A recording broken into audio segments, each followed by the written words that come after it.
Kembali lagi di channel saya Andi Tandang. Terima kasih untuk Anda sekalian yang selalu menyempatkan waktunya untuk menonton konten-konten sederhana di channel ini. Secara tidak sengaja saya kemarin membaca status yang ditulis oleh seorang gadis asal Flores, Nusa Tenggara Timur ya, di akun Facebook pribadinya. Dia menulis seperti ini. Ngau lama-lama macam memuta lah. Lihat di grup nih hanya omong belis tok setiap detik, setiap hari, detik, dan menit. Tidak ada tema diskusi yang masuk akal sedikit. Kebanyakan mereka meremehkan dan menuntut perempuan untuk harus layak di mata mereka, tetapi mereka sebenarnya layak tidak untuk perempuan dan keluarganya. Kalau tidak bisa belis, ya nikah sama boneka aja guys. Biar bisu ketemu bacot, kan nyambung kali. Pertama kali saya membaca status ini, yang terbaca itu adalah semacam bentuk perlawanan feminisme terhadap dominasi percakapan di ruang publik yang selalu mengobjekkan perempuan. Jadi, di sini kalau kita lihat, di bagian terakhir itu dia semacam mendeteksi adanya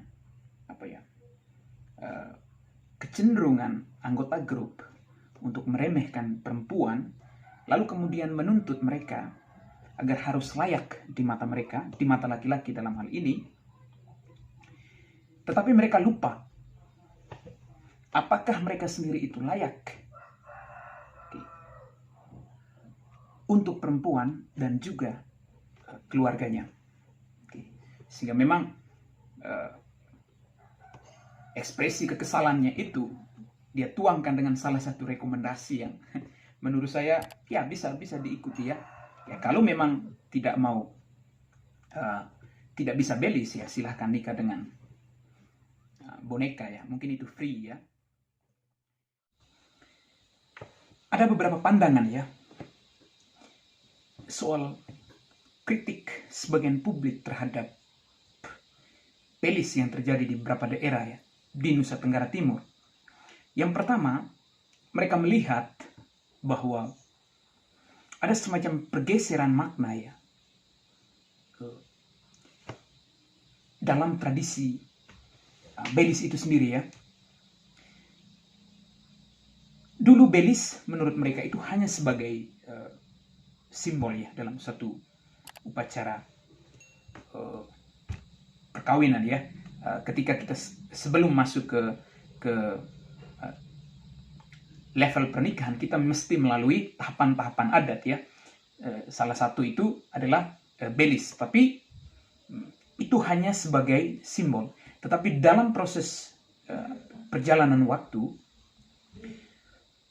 di beberapa daerah mereka membaca bahwa ada pergeseran makna di mana yang cenderung ditampilkan di situ adalah transaksi rupiah. Oke. Jadi bukan lagi hanya sebagai simbol semata, tetapi di situ ada semacam kalkulasi untung rugi ya dalam proses adat itu sendiri. Oke. Apalagi ketika penentuan belis. Memang di beberapa daerah ya ada nominal uang sampai ratusan juta ya dalam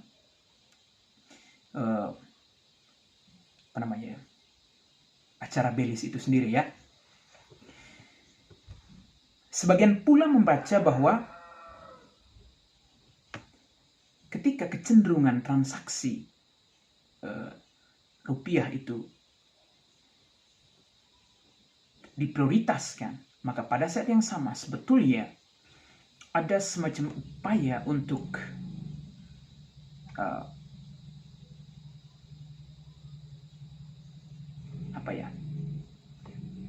transaksi dagang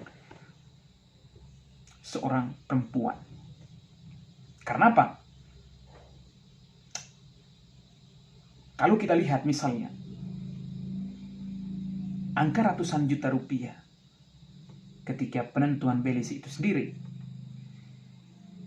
itu tidak pernah terlepas dari siapa perempuan atau background atau latar belakang perempuan itu sendiri.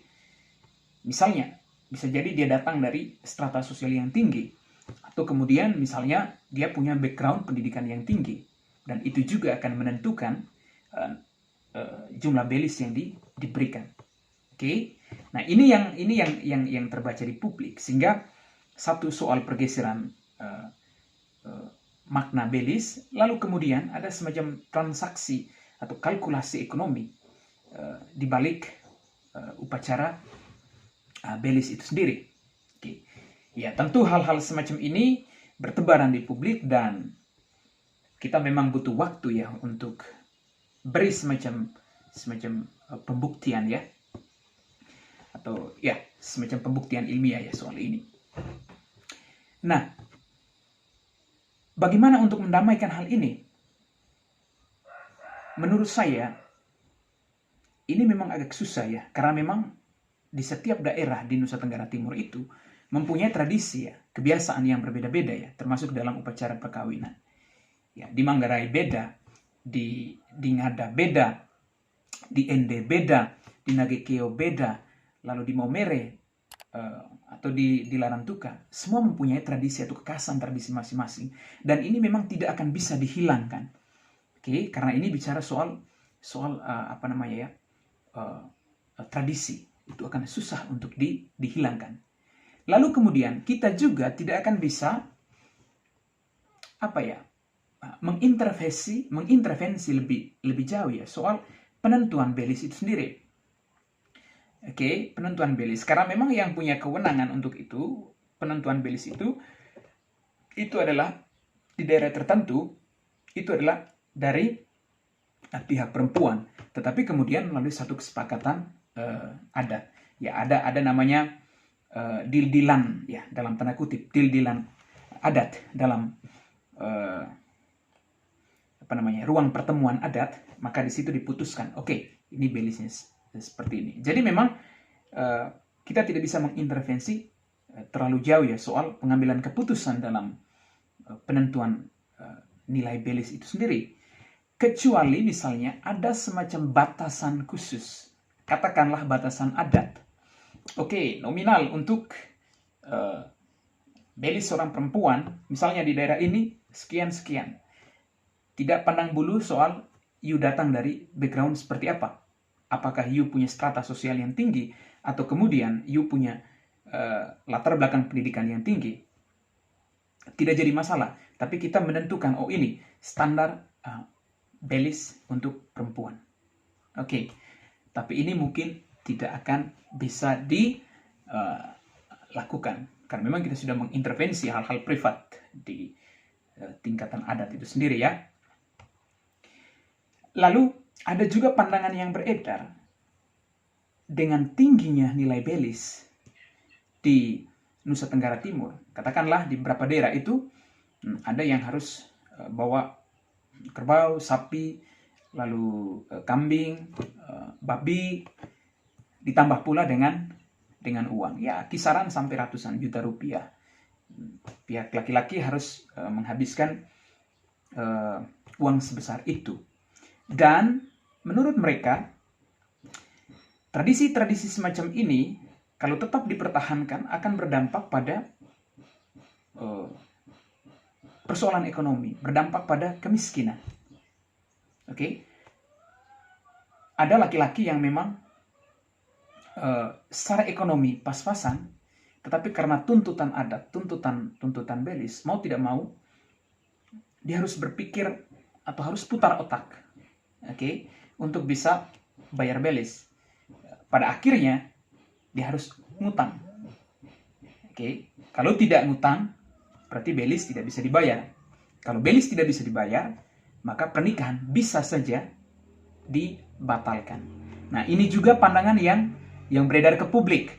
Oke, efek dari besarnya Belis itu bisa berdampak pada orang bisa ngutang, orang bisa miskin secara ekonomi. Tapi hipotesis ini juga menurut saya perlu diuji apakah memang orang miskin di NTT atau orang menjadi miskin itu karena memang persoalan belis, ataukah ada faktor lain, misalnya ya memang ya malas-malasan, atau misalnya ada perjudian, ya sering mabuk misalnya, lalu kemudian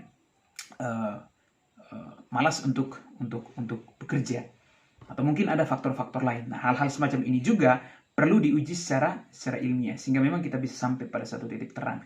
Nah, untuk saat ini memang saya belum sampai ke sana, tetapi sekedar mengingatkan kita bahwa beberapa pandangan yang muncul ke publik, ya seperti ini. Lalu bagaimana kalau misalnya kita tidak punya titik terang soal ini? Ya kembali lagi untuk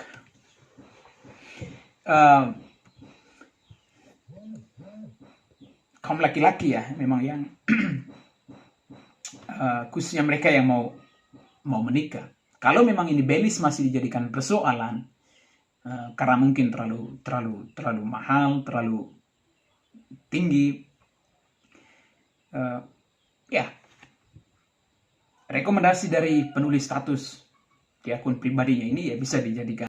Lalu jalan tengahnya seperti apa? Ya kembali lagi untuk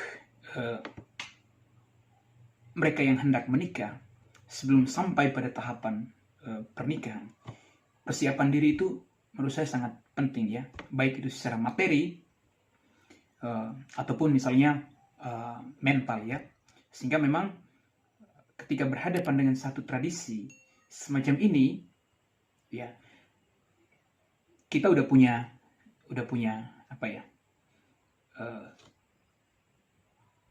semacam tameng ya, begitu ya. Artinya ini tidak lagi dijadikan persoalan karena memang kita betul-betul siap untuk menghadapi keputusan adat semacam ini.